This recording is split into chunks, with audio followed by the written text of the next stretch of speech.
Good day, everyone. Welcome back. And in today's video, we will be constructing a simple electropneumatic circuit using FluidSim.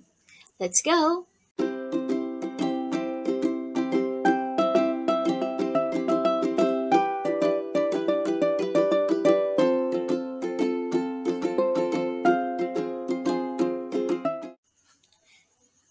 Okay, so for today's video, here is our goal. An electropneumatic circuit that indirectly controls three lamps. We have the lamp 1, the lamp 2, and the lamp 3, which is located here. To begin with, we need to open a new file or to create a new file, and then we can now proceed on adding our components. Begin with adding the power supply. We have here the 24 volts, and then we have here the 0 volts. Next to this is we can start on adding a detent switch. So just go on switch, and then under manually operated, add a detent switch. And then on below the manually operated switches, we have the general switches, and we would be needing one make switch and three break switches. So just add it on your workspaces. And then after that, we can now add a relay below the first detent switch. So we will connect that after adding our components.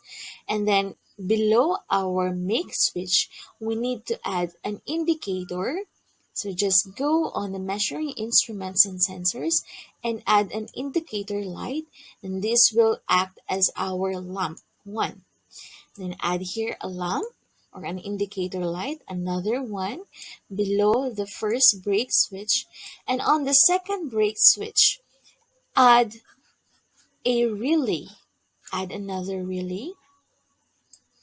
And then on the last brake switch, we would be adding our third indicator light.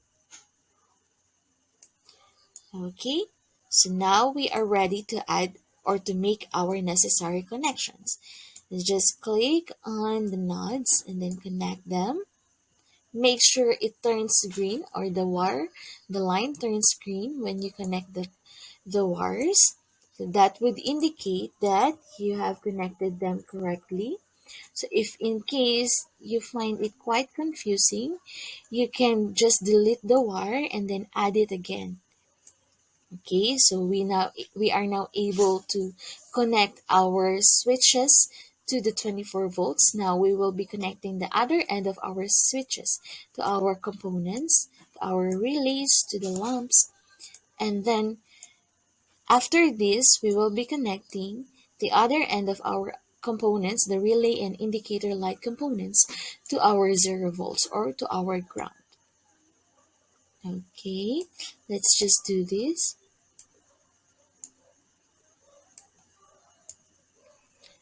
Okay, so we now have the last one.